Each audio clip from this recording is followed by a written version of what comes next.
Il est un peu plus de 8 heures du matin, ce 6 février 2009.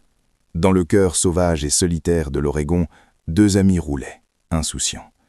Une routine matinale, un voyage paisible à travers une forêt si dense qu'elle semblait avaler le monde. Ici, le silence est roi, et les rencontres rares. Mais ce jour-là, au détour d'une courbe, quelque chose allait briser la monotonie, quelque chose d'anormal, quelque chose qui allait les figer et les plonger au cœur d'un drame impensable. Sous l'arche décrépite d'un vieux pont oublié, une forme gît, inerte. Un mouvement, puis un autre. La curiosité se mue en anxiété. Il s'approche, chaque pas alourdi par une appréhension grandissante. Ce qu'ils découvrent alors glace le sang. Une femme, brisée, couverte de sang, à peine consciente. Son corps témoigne d'une violence inouïe. Mais ses premiers mots, prononcés d'une voix faible, résonnent avec une urgence plus grande encore que sa propre souffrance.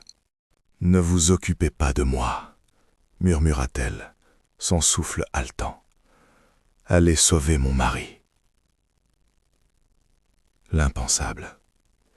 Au lieu d'un appel à l'aide pour elle-même, une mère, une épouse, risquant sa vie, demandait de l'aide pour un autre. Qui était cet homme? Et quelles menaces les avaient conduits à cet endroit isolé, à cette fin si violente? La femme sous le pont s'appelait Laura Mitchell. Son mari, Robert, était porté disparu.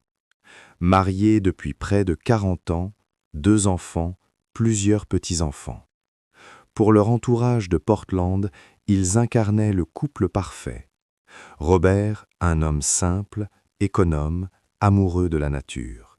Laura, douce, calme, presque effacée. Un tableau idyllique, un rêve simple, vendre leurs biens, acheter une caravane et parcourir le monde. Le genre de rêve que l'on imagine se réaliser pour les meilleurs d'entre nous. À l'hôpital, malgré ses blessures, Laura raconta sa version des faits.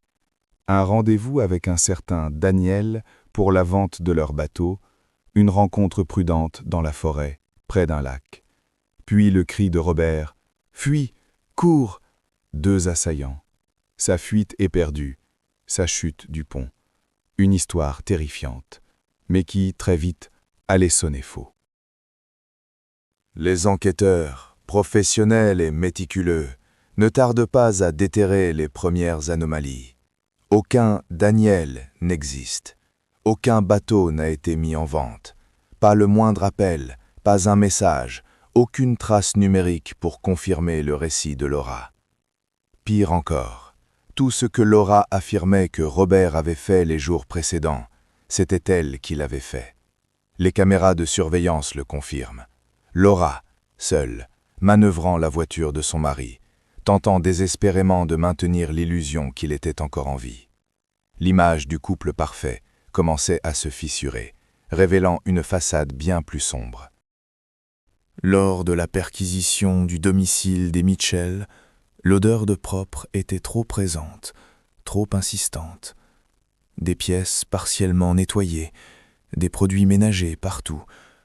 Et dans le jardin, un endroit où la terre semblait avoir été calcinée, des déchets brûlés. Et au milieu des cendres, l'impensable. Des fragments d'os humains. Les analyses furent formelles. Il s'agissait bien de Robert Mitchell. Le corps de l'homme disparu avait été réduit en cendres dans son propre jardin. Le masque de Laura était sur le point de tomber. Dans le garage familial, l'arme du crime attendait son heure. Un pistolet, chargé, mais avec 2 balles manquantes.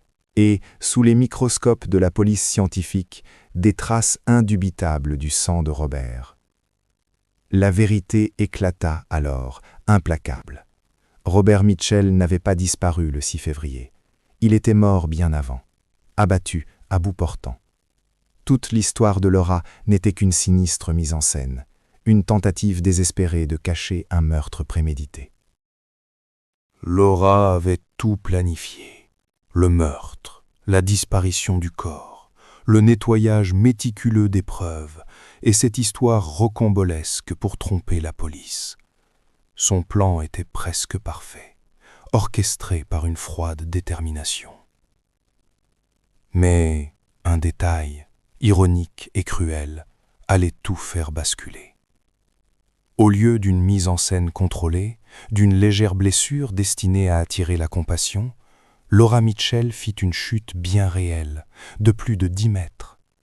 C'est cette chute, cette blessure imprévue qui attira l'attention, qui alerta les secours et qui, finalement, démasqua la meurtrière. En 2011, Laura Mitchell, la grand-mère discrète et effacée, a été jugée pour le meurtre de son mari. Face à l'écrasante évidence, le verdict fut sans appel, coupable. Elle fut condamnée à la prison à perpétuité, une sentence méritée pour la froideur de son crime. Mais quel mobile pouvait pousser une femme mariée depuis 40 ans à un tel acte? Sous l'image du couple parfait se cachait une réalité sombre. Le contrôle financier étouffant de Robert, les dépenses secrètes de Laura et la perspective insupportable d'une retraite forcée en caravane en tête-à-tête avec un homme qu'elle en était venue à haïr. C'est ainsi que le rêve de liberté d'une femme s'est transformé en cauchemar, non seulement pour elle, mais pour toute une famille. Un drame sordide qui nous rappelle que les apparences sont souvent les plus trompeuses et que même dans les recoins les plus paisibles, le mal peut prendre racine. Le secret du pont oublié restera à jamais gravé dans les annales des crimes les plus impitoyables de l'Oregon.